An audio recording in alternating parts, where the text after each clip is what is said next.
Let's take a look at the town-by-town forecast here, and you can see what we're anticipating. This is an alphabetical order, all 39 cities and towns. Bristol County, we've got you coming up in a minute. Barrington, expecting 10 to 16 inches of snow. Cranston, 12 to 18. Narragansett, 8 to 12. Jamestown, 8 to 12 inches of snow anticipated. North Providence, 13 to as much as 19 inches of snow. And North Smithfield, you could be approaching 2 feet of snow by the time it's all said and done. Kind of a big range there because of elevation differences. Providence, 12 to 18. Richmond, 12 to 18. Up in Smithfield, where Patrick was, Smithfield, 14 to 20 inches of snow. Warwick, 11 to 17. Woonsocket, you could be approaching 2 feet of snow as well. All right, here's Bristol County, Massachusetts. Alphabetical order, every single town in the county. We're looking at Dartmouth, 8 to 12. I'm actually leaning more toward the 12 right now than anything.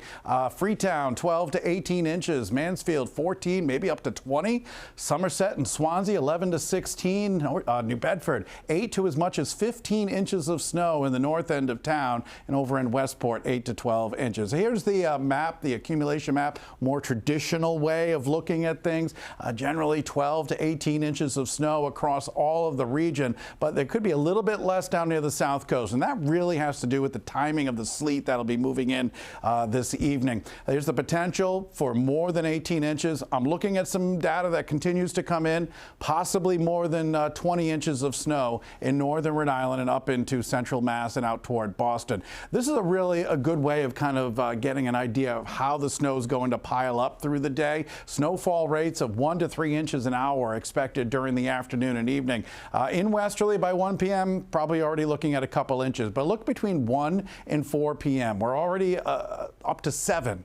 At 6 p.m., another 4 inches, 11 inches, and then it kind of caps out at about 12 inches. There could be some sleet mixing in after about 7, 8 o'clock or so. Over in New Bedford, same kind of deal here. We're looking at accumulations a little bit more than an inch by 1 p.m., but by 4 p.m., look how it jumps. We're expecting intense snowfall rates of 1 to as high as 3 inches an hour as we go through the late afternoon and into the evening. By 6 p.m., 10 inches, a foot of snow possible in parts of New Bedford, maybe a little bit more in the north end of town, but you get the picture. It's going to pile up really quickly. Into Providence we go. We're looking at snowfall rates similar, 1 to as high as 3 inches an hour. You go from an inch and a half up to 6 inches by 4. 6 p.m. you're up to 10, you're over a foot by 8 p.m. and it's still going up at 11 p.m. 16 inches, could be a little bit of sleet moving in after that. So the timing for today, the snow is already becoming widespread across the area. It becomes heavier by early afternoon. 1 p.m. until midnight, that's the most intense snow with poor visibility. I mean, we're talking poor visibility, there might be no visibility. There could be near whiteout conditions as we go through the afternoon and especially during the evening once it gets dark out. Road conditions, there'll be snow-covered roads. The road crews will not be able to keep up with snowfall rates of 1 to 3 inches an hour. Tomorrow, we're looking at a lighter snow here in southern New England.